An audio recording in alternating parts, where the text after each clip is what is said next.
Punto Bonito. Maikling komentaryo sa mga isyong napapanahon, pupuntuhan. Mga isyu ng katiwalian, pupuntuhan. Mga hinaing ng bayan, pupuntuhan. Kasama ang may kakaibang punto, si Nino Bonito Padilla sa Punto Bonito. Sugbo Kabisayan, Mindanao, Pilipinas, kalibutan maayong buntag. Sa kanapuk nga adlaw sa impeachment trial batok kang Chief Justice Renato Corona. Murag hapit kada adlaw gisupalpal ang grupo sa mga taga-prosekusyon. Sa kaduha ka adlaw pa lang gani, daghan kay mga higala na dismaya ni Cavite Congressman Elpidio Barzaga nga unta siya ra ang practitioner lawyer sa mga prosecutor congressman. Gusto ni Barzaga ni Anto nga ang Article 2 ang unahon, dili ang Article 1. Dunay gamay nga debate ni Anto. Nangugat si Barzaga pero sa kaulahian siya rasad ang nagpapospon ni ini. Why can you not wait for the Register of Deeds to bring? Yes, Your Honor. That's why I am manifesting that we are willing to postpone the hearing for today. And Yung pala ang gusto mo postponement. no, actually, Your Honor, Day 3. Murag law school mga higala ang impeachment court. Naglecture ang defense lawyer Serpen Cuevas sa iyahangkan ni estudyante nga si Barzaga kabahin sa rules on objection. Day 4. Gisaway ni Senator Judge Chis Escudero ang makalibog kaayo mga higala nga Article 2 nga unta usaray pasangil ang isud ni ini. Pero sa loob ng Article 2, sinulat ninyo na maliban sa hindi niya dineklara, nilagay din niyo ron na hindi niya sinama lahat ng properties niya, and there is a third allegation that he amassed ill-gotten wealth. Day 5. Niabot si Senator Judge Miriam Defensor Santiago. Ikasabaan ang Chief Prosecutor nga iyang kababayan si Nel Tupas. Wa kuno kay bawang prosekusyon kung pila ka testigo ug mga dokumento ang ilahang ipresenta. 7 witnesses. For today? Yes. But for the totality of the trial period, how many approximately do you intend to present? And don't shake your head at me. You should have known. You should even have a trial brief.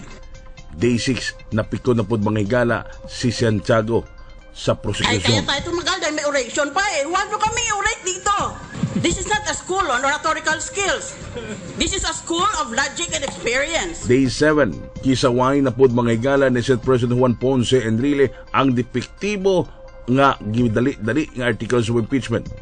Mao sa ding adlaw nga nag-walk out ang usa sa mga prosecutor. Nag-walk out si Ilocos Norte Representative Rodolfo Pariñas. Human na feel niya nga wa siya gamit sa maong hearing. Matod ni Pariñas, mura kuno siya manok nga pangsabong. Doon na tari, pero wapag yapon gipa tari. Day 9, gipresenta sa prosecution ang ilaha kunong witness nga si Noli Hernandez, ang opisyal sa Mega World sa isyu sa irregular na diskwento sa gipalit na property ni Corona. Klaro nga way koordinasyon sa habig sa prosekusyon o sa witness niya ni. Matod nila na wow mali ang prosekusyon. Ni gawas nga gustong i-impeach sa prosekusyon ang ilang kaugalingon nga testigo ilahay noong giaway. Redirect is to add to what you forgot in your direct. Yes, Your Honor, I will just clarify. But you're actually presenting this document to disown the testimony. I will just in chief withdraw of your witness. I will just withdraw the question, Your Honor, considering that the witness has already Objection sustained.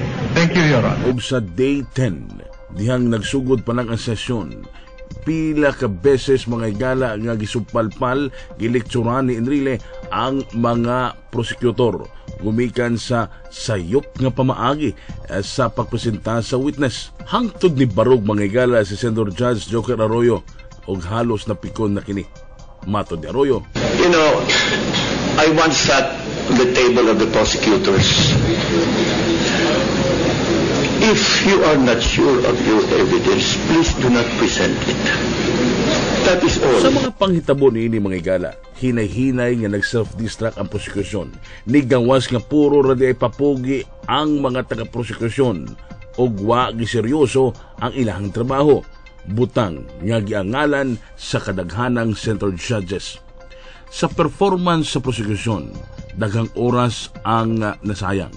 Ni taas og husto ang bista sa impeachment court ug nasakripisyo ang trabaho sa Senado ug sa ubos balay balaoranan. Ug sa kaulahian, ang pangutana, kinsa may pildi ni ani? Sus Ginoo, kitang yanong haring lungsod. Kudito Ergusom, ako kumpulong o akong pulong mo akong baruganan, pananglitman kami na sakitan, kada nagpasabot na kamisadan, ako, si Ninyo Bonito Padilla, ug mauna ang akong punto. Punto Bonito!